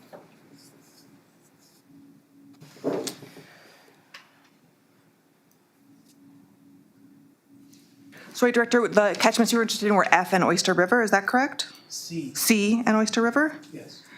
So catchment C is 1.7 and Oyster River is 9. So, or Oyster River rest area is 1.3. So I would say that there's inadequate funding for both of those. We could just do C or Oyster River if you have a preference between the two. Okay. Or alternately, if we wanted to pull a little bit of funding out of the growing communities or your gas tax allocation, if you wanted to target those two, we could use the 150 and then calculate what the remainder would be to fund both of those catchments. Okay. I think I would be inclined to go then with option C and include those two areas, C and the Oyster Bay. Perfect, thank you. We'll make sure that we have those numbers available when this rolls up to board. Do we need a motion for C? Well, let's receive it, and then Okay. you can make a motion if you want. So on receipt then, all those in favor? That's carried, and Director Rice, you have a second. I'd like to move option C, that the committee recommend that a request for proposals RFP process be initiated for detailed design services in catchment area C in Oyster Bay, utilizing the $150,000 from the 2025 feasible study budget, with the balance to be funded from unallocated electoral area D gas funds. Thank you. If I may, just if we could include the Oyster Bay rest area in that, as there's another catchment area called Oyster Bay. Got a seconder for the motion? Second. Thank you, Director Manish. All those in favor? That's carried. Just let me say, when you have a subsequent motion that doesn't show up on the agenda during receipt, just let me know, because I don't, I do this Friday night, so I didn't recall there was options on that one. So just tune me up. Okay, number 12, Quad Island Solid Waste Collection Study Update for receipt. Move receipt. Receipt. Okay, we'll take Director Vanesh as a seconder there. And I think Sheener Wolf can speak to this. Yeah, thank you. Through the chair to the committee, I'm happy to speak to this. So this is basically an update about an initiative that we were working on throughout most of last year with the Wee-Wai-Kai First Nation, who had an interest in establishing a waste collection company to serve their residences and businesses both in Cape Mudge and Campbell River. Following a study that we did previous to this, where we were not able to identify any waste collection contractors who are willing and able to take on all of Quadra Island, we hired the same consultants who helped us with that first study to build onto the Wee-Wai-Kai's existing sort of return on investment or feasibility study to incorporate the additional homes within the island of Quadra that were not part of their original contemplated service. We've not included all of that financial analysis in this report, as the nation is still assessing whether or not they would like to move forward with that service, and we don't have any sort of clear timelines on when they may be able to provide feedback on that, as it is linked to some other economic initiatives that they're considering. In parallel, the Comox Strathcona Waste Management Team is updating their 10-year solid waste management plan that is contemplating a number of initiatives that might help to address the waste disposal issues on the island. They include both addressing the formal request that our board sent to theirs to establish a waste transfer station on the island of Quadra. They're also looking at what they're calling a convenience factor, which will try to bring better equity amongst the rural areas on waste disposal options. And there is also an initiative in that to contemplate a curbside collection service that is regional in nature. That study is going out, I believe will be presented to the Solid Waste Management Board shortly, and then we'll be going out to community for consultation. Don't quote me on that, it is somebody else's process, but it will take a little bit of time before we understand what may be included in that, and then potential subsequent budget cycles before any of those items are actually actioned. So if there is a desire to move forward providing better amenities for waste disposal on Quadra, another alternative could be to take that study that we did and remodel it for an SRD owned and managed service. This would be a pretty significant departure and a pretty significant undertaking that would require quite a bit of staff and resources, storage locations for those vehicles, et cetera. So we just wanted to put that forward as an option, or we can sort of bide our time and see if the Wee-Wai-Kai are able to set up the service, or if something through CSWM addresses it for us. Happy to answer any other questions. Thank you. So just if I can, Mr. Chair, for my clarity, Comox Strathcona Waste Management isn't going to do collection, though. That is contemplated within the solid waste management plan as one of the actions to move forward. Because I don't think they do collection anywhere else. Yeah. I'm not too sure about that. I know we're trying to establish collection within the Comox Valley Regional District, and I don't think that was approved, but it is one of the initiatives in that. Okay. So to kind of summarize, though, this in terms of timelines, if we're looking at solid waste collection, we have spent some time with the nation working with them. They have a few other irons in the fire in terms of waste collection, I think waste energy and some other projects. Aligning, if the goal is to try and align with them, I think timelines are going to be longer, like we can't give you anything. There's currently private collection out there right now that we understand is unsatisfactory to the community. So if you're looking at waste collection and on a shorter timeline, I think there's two options available. One is, in my mind, not practical, and that being the SRD setting up its own waste collection. I anticipate that being fairly expensive. But as Sheena described, that there's waste collection out there, but there could be a waste collection business opportunity for someone, I'm hopeful, on Quadra. So if waste collection out there isn't feasible by mainland contractors over here, there could be an opportunity that we put something together and inspire somebody to create a waste collection business. It would be likely more efficient and cost-effective than the SRD setting up our waste collection. Directors, Dr. Mooney?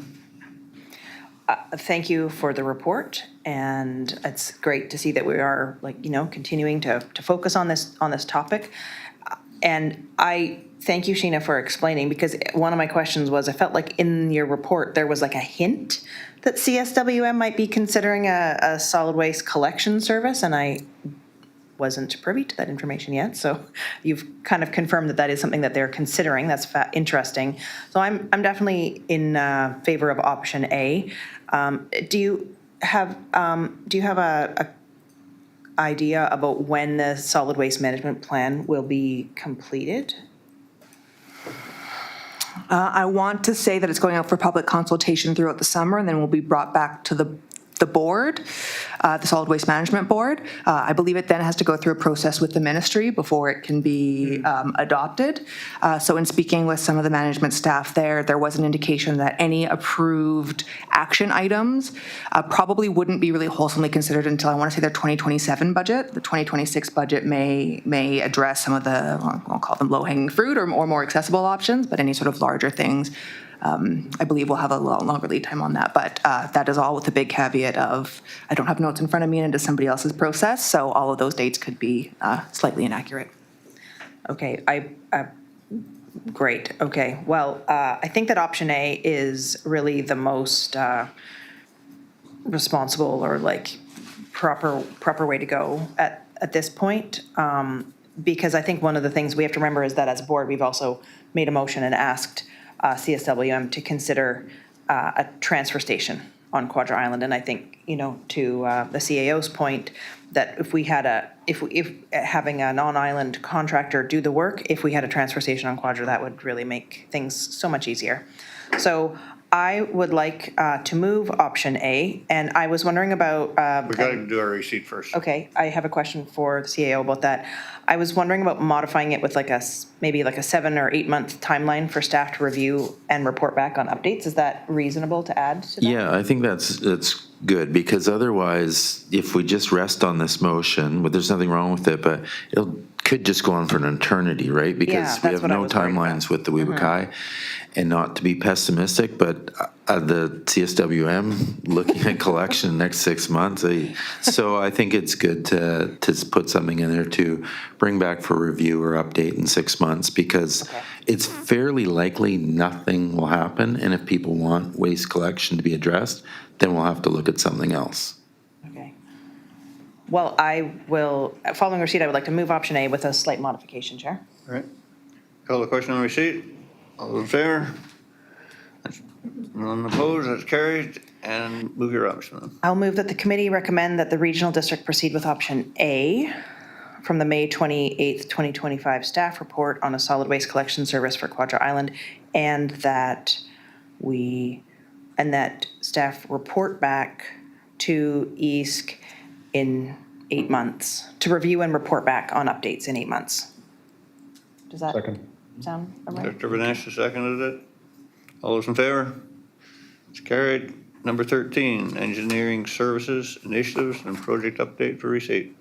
Move receipt. Second. Thank you. And I think Sheena and Wolf will speak to this.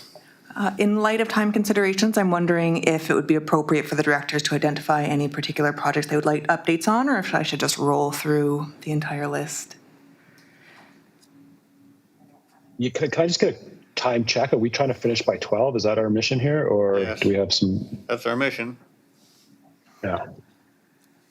I'm wondering if other directors would actually mind pushing this to the next agenda, or if there's pressing questions. Yeah, it's not time sensitive.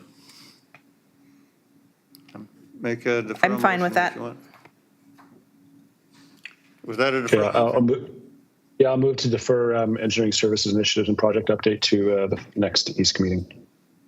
Second. Thank you. All in favor? Carried. Number 14, request for financial assistance, Campbell River Motocross Association, Area D. Thank you, Chair. I'd like to move that the report from the Chief Administration Officer be received. Second. Thank you. Discussion? Seeing none, all in favor? Opposed? Carried. I'd like to move item B, that the committee recommend that a grant in aid for the Campbell River Motocross Association in the amount of $5,000 be paid from the Electoral Area D grant and aid budget to assist with the costs associated with the purchase of a skid steer for track maintenance. Second. Director Mooney seconded it. Discussion? All those in favor? That's carried. Bylaw number 598, Cortez Island zoning bylaw for receipt. Move receipt. Second. Thank you. Any discussion? Seeing none? I have Yes, I have some questions, but go ahead. which I can do now. Thank you. I just want to, first just publicly say thank you to staff for this 2-year process that has gotten to this place. These have been the results of online meetings, in-person meetings, surveys, emails, a lot of correspondence with a wide spectrum of thoughts and ideas to put this together. So I just want to thank staff for handling that in a really good way and getting to us to this place. I do have some questions that that have come from some of my constituents that I want to bring forward. And I hope we have enough time for them. The first question I have, one of the big things out of this new zoning bylaw is there's the potential for another up to 427 units. And I just want staff to clarify, because there has been some confusion on the island, that these units are primarily coming from being allowed a third dwelling unit, being an attached dwelling unit. So someone turning their basement into a secondary suite in their house, or partitioning their house or having a duplex. I just want to confirm that, because there has been some concerns that people are interpreting this as they're allowed a third cabin.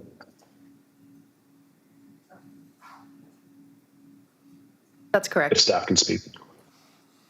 Great, thank you.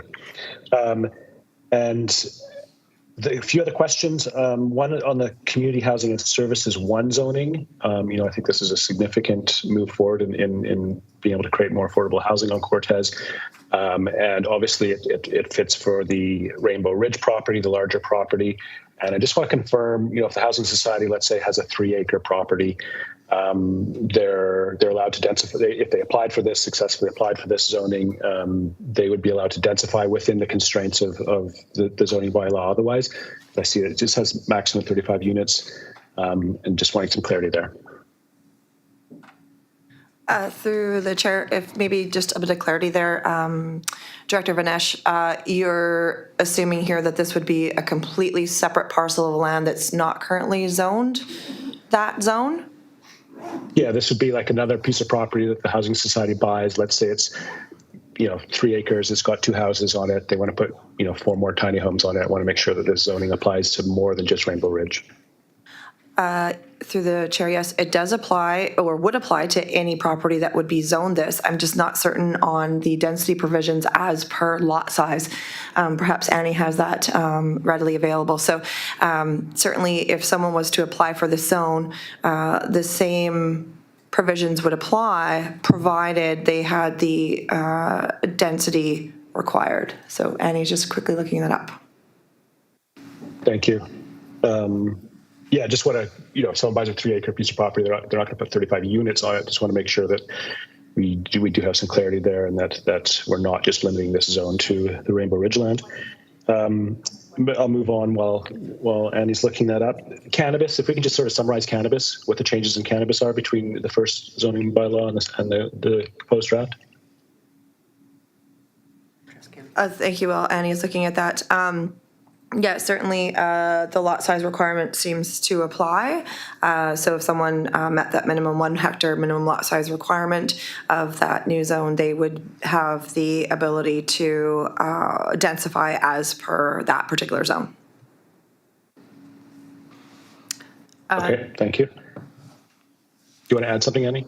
Sure. Just regards to the question about cannabis, we've added 2 definitions to the proposed bylaw, one for cannabis production and one for cannabis retail sales as per the Cannabis Control and Licensing Act. So by adding those defined uses, should any property owner wish to have those uses occurring on their property, they would, that they're now defined terms to contemplate further. Okay, thank you. So again, sorry, quickly through the chair, these have not been contained within your previous bylaw, but part of the new cannabis, well, it's actually not new now, but the most recent cannabis regulations, most of our bylaws were already updated to provide these definitions. However, the Cortez zoning bylaw was not, because we were waiting for this overall review to be completed. So this will now be in line with the rest of the regional district zoning bylaws. Thank you. And this is really just sort of catching up to federal law, is that right? That's correct. Thank you. Streams, I noticed the setback in the original zoning bylaw was 60 meters, and then now it's been moved to 30. I'm guessing this is, just lining up with provincial riparian legislation. Just want confirmation on that and how that came about. Again, thank you through the chair. Not exactly. So the current regulations are based off of the Riparian Areas Protection Act, and those are a 30-meter trigger area for a Riparian Areas Protection report. So again, it's not necessarily a setback, it's a trigger area. There's no reference in your existing current bylaw to the 60 meters other than what it speaks to a specific water body being a ravine, being more than 60 meters wide, still with a required trigger area of 30 meters. So your current bylaw is 30 meters, the new bylaw is 30 meters, and that is in line with provincial regulations. So perhaps it was maybe misinterpreted by some of the constituents, but certainly there is no change in those provisions between either bylaws. Great, thank you very much. I know the draft went to the APC and there's been some recommendations made. I appreciate the commentary on that and the ones that could be incorporated. The last draft, I think, was January or February, and I know there's been a bunch of other community input. I don't see reference to that in the report. I'm just wondering if you can share some of what the input was since that last draft, apart from the APC, and if anything has been incorporated. Thank you through the chair. I will let Annie expand on this. What we have done since the APC's review is more or less just refine any mapping and any items that were brought up by the Advisory Planning Commission, just to make sure that those were in line with what the draft was supposed to be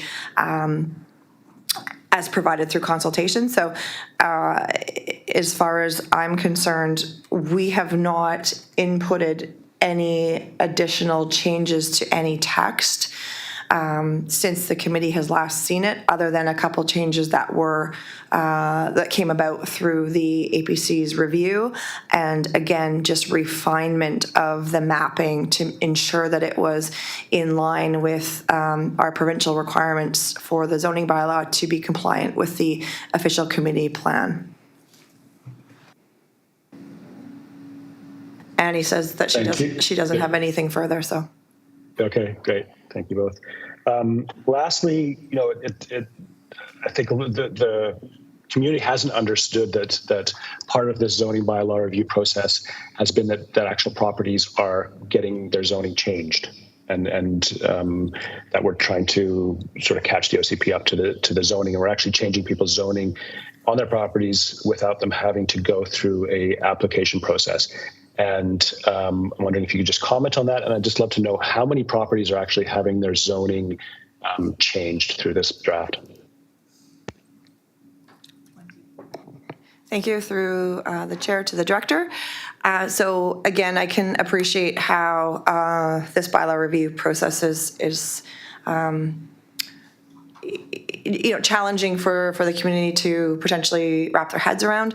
I do know that we have indicated at every session that we've attended, as well as on the project page, the fact that there will be changes to the zoning bylaw to ensure that they are compliant with our legislative requirements for the zoning bylaw to be compliant with the OCP and reflect the community's desire through the consultation process for the OCP. So that has been stipulated multiple times.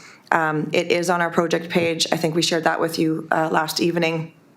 And at all of our most recent meetings, there has been maps available to the public so that they could identify specific properties that may be zoned incorrectly, whether or not that's with respect to their current permitted use or in conflict with the official community plan. So community participants had the opportunity to provide input on that, and they have provided input on that.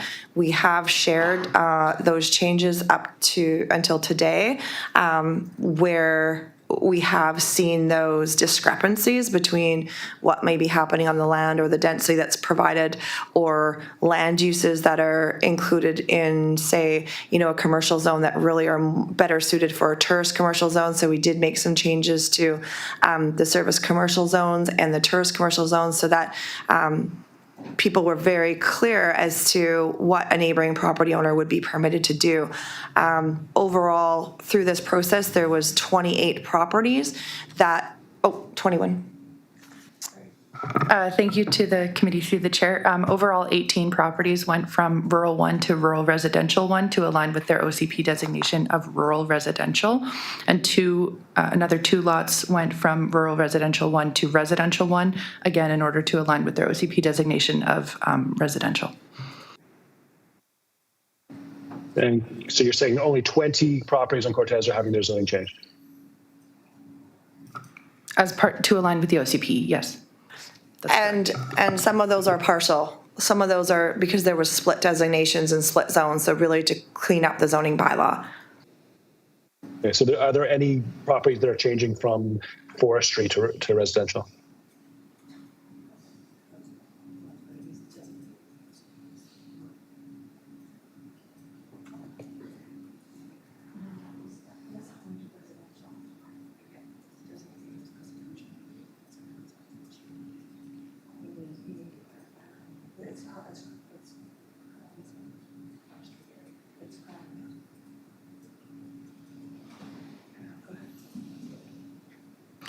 Thank you through the chair. I believe the property you're referring to is designated as rural in the OCP and agricultural.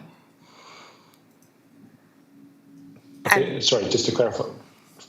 It's split designated as rural and residential, with the residential portion of the property being neighboring existing residential lots. Okay, so my understanding, there are properties that are moving from forestry to residential. And you're saying there are no properties that are being changed from forestry to residential? That would be the only property, and it's split designated. Yeah. That one makes sense to me, yeah. But no other properties are changing from forestry to residential? No. Okay, thanks. So all these properties that are changing, have all the property owners been spoken to about it? No. Are there any tax implications, as these zoning changes that would, potentially increase the value of the land that owners want to know about? No. It changes their permitted use, not their actual use.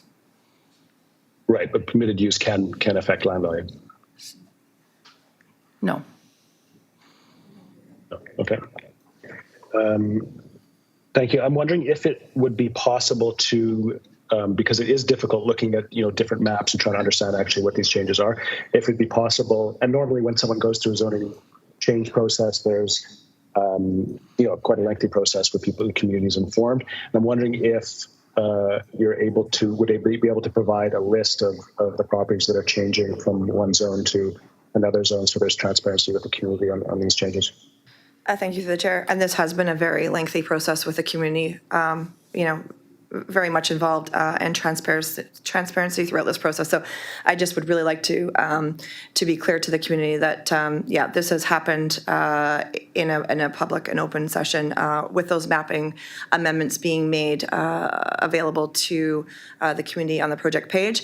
We did have a discussion yesterday regarding how we would move forward with the public hearing process and determined at that time that we would highlight on the map those specific properties that had a change in their zoning to be in alignment with the OCP and as we are legislated to do. So we will be providing that on our project page and as part of the links when we advertise this process for public hearing. And this is really now the opportunity, although there has been significant opportunity for the public to weigh in on this, more of the kind of final stages of public input. So they will be provided the very final draft and an updated map, which will highlight those 20 parcels that have seen a change.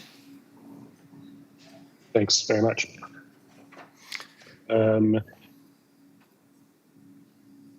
that's all my questions. My last comment is, I think one of the big changes that's happening in the zoning bylaw is the increase in the secondary unit, which was originally sort of 60 square meters. Now it's being moved up to 110. So I think that's a positive step forward for allowing some increase in housing that fits for young families. So I'm glad that's aligned with the community and look forward to seeing that impact. Thank you. Call the question and receipt. All those in favor? That's carried. Motion, Director Vinesh. Move that the committee recommend that the bylaw number 598 being Cortez Island zoning bylaw 2025 be forwarded to the board for first and second reading. Second. All those in favor? That's carried. Correspondence, none. Director's report, Natural Assessment Management, Director Mooney. Move receipt. Thank you. Seconder? Second. Second. Thank you. Anything, Director Mooney? Thank you. Hopefully you had a chance to look at the report. Some of the EA directors have recently had meetings with Roy Brooks of the Natural Asset Management Initiative. And one of my interests in pursuing natural asset management is for the long-term sustainability of Quadra Island and the Area C. And in using a natural asset management lens in crafting the OCP, which is currently in progress, could be beneficial or one beneficial outcome. And I think it relates to the ICSP as well with its focus on sustainability. So I do have a proposed motion in my report, which I will be making following receipt. And I'm really just looking for staff to report on the next best steps in understanding and protecting natural assets, including the natural asset lens in plans such as OCPs to ensure that the sustainable natural asset management lens will endure. All right, call the question and receipt. All those in favor? It's carried. Your motion, Director Mooney. Thank you, Chair. I would like to say that whereas natural assets are critical in providing vital services to communities and protecting communities in a changing climate, I move that staff report on best next steps regarding understanding and protecting natural assets in areas C and B, including consideration of a natural asset management roadmap. Second. Discussion. All those in favor? That is carried. And now we need a motion to terminate. Move to terminate. Second. Thank you. All in favor? And that's carried. Thank you, everybody. Thanks, everyone. Thank you, sir.